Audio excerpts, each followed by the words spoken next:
thanks for tuning in today. We're going to be tying a kind of a guide's choice hare's ear on a jig hook with a gold bead and a hot spot. Fun, simple fly, great for Euro nymphing or just indicator nymphing. Euro nymphing has really exploded for us in the Midwest in the past year, and this is a really good fly to start with. We're going to be tying on a number 14 today. This is a U555 from Umpqua. So if you're looking for quantity, this is a really good hook.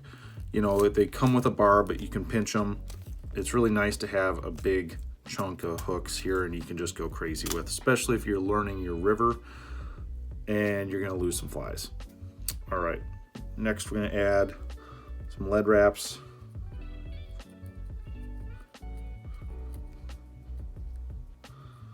That's about 12 of 0.015.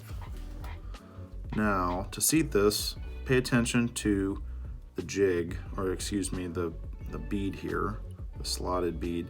You want the rounded side up, and that's going to seat the bead really well. I'm going to start with some 6/0 red. You can mix up the colors if you want on this fly. Since we finished with red and I put a fair amount of dubbing on this, I'm just sticking with red. Trim your excess, bring it back to the barb, and that's where we're going to add the tail material. If you don't own a hare's mask, you should. It's really helpful, super cheap material, great for tails. You can make dubbing out of it, tons of stuff. And that's what we're going to use. We're actually going to grab some of this. You see I've worked from the forehead down, but we're going to work over to the side for a little bit longer chunk of guard hairs. You're going to start pulling some of that fluff off, some of that excess. You want it to be a little bit messy. That's okay. I'm going to measure about half the shank length from the bead back with my right hand. Transfer that measurement. I'm going to use a pinch wrap. I'm going to cover up the rest of that with some thread wraps. Don't worry, it's actually really helpful. It's going to fill the gap we had between the shank and the extra height of the lead.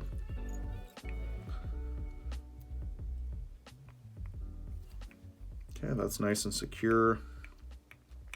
We're going to grab our rib material. We're using a medium gold. You can use brassy on this fly. It's a 14. Medium's kind of big, but since we're teasing out all this dubbing, I want the wire to still be able to show.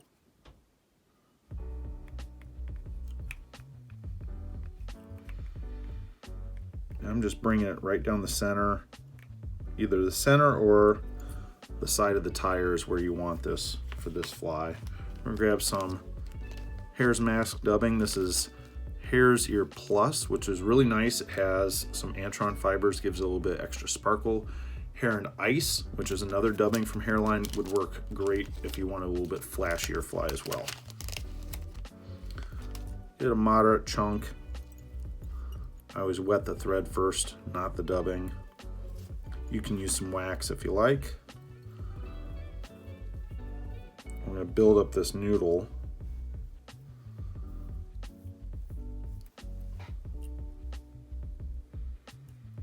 Sure you cover your thread wraps at the back here. Okay, looks pretty good.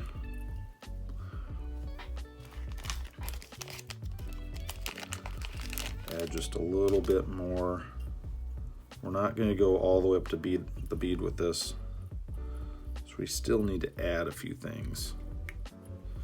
Okay, that's pretty good. I'm going to do a half hitch or two. Spool up my bobbin, bring in my cradle. We're going to use the rotary function for a wire. Make sure you have some tension on this wire. You want it to kind of eat into that dubbing. Great, tons of space left. Just a general tip, if you can work with jig hooks with the shank up instead of the hook up, it's a lot easier. It's a little bit safer for your hands too.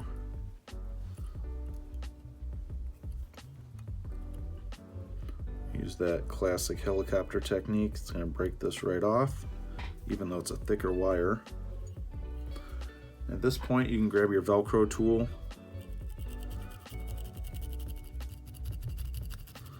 Start picking out some of that dubbing. We want it to be buggy. That's the great thing about this fly. I think it's a little bit overlooked,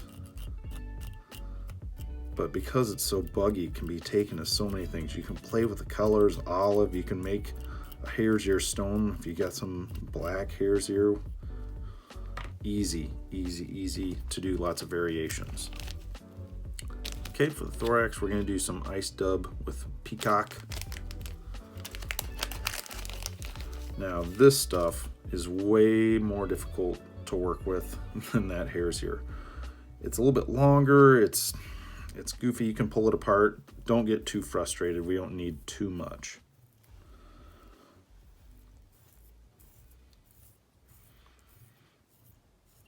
That should probably be good.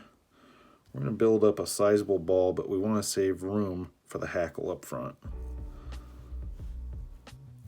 It's all about planning ahead, these flies. Otherwise, you're going to have, like many other flies, a crowded eye. All right, make sure that looks pretty good. You can pick that out as well. I just usually leave it as is.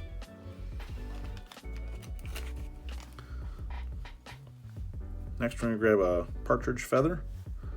I grabbed this off a skin I've had for years. It's really helpful if you can buy these as a skin. You get tons of different color options, tons of size options. First things first, we got to pull off this fluff. Get rid of that, you don't need it. I'm actually going to work this in my favor too. So if you've worked with partridge before, feathers or the barbs up here are a lot shorter than down here, so you can actually measure how long you want these to be. I like them to be about to the bend of the hook. All right, maybe a little bit shorter than that. Pull those apart.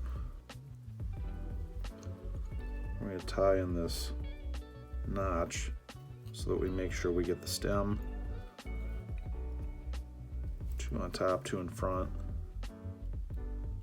If I feel confident, I'm going to come in.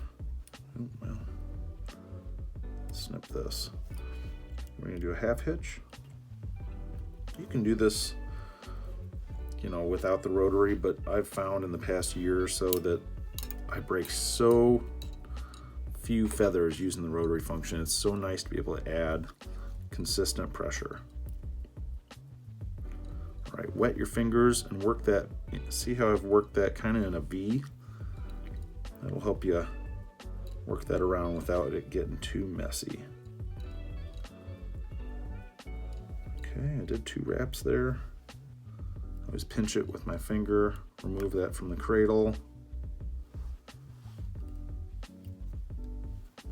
And tie off that stem. Don't worry if you trap a few fibers, because we can redirect them when we add the hot spot, which is just our tie-off point. So from here, just pinch your fingers together, work them back, rotate, make sure you got everything cleaned up.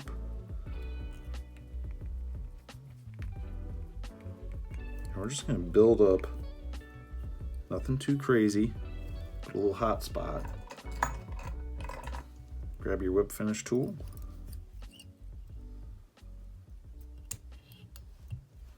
And you can do 1 or 2 sessions of 3 or 4. Probably plenty. You can add head cement to this if you like. I usually don't, just because I don't want to clog up that feather. But if you have a real fine applicator or use a bobbin, that would be perfect and make for an even more durable fly. Thanks for tuning in, everyone.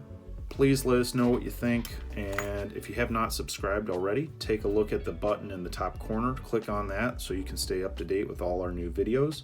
And please pay attention to the link in the description that has a whole write-up on this fly and how to use it and how to rig it and all the materials that links back to our website.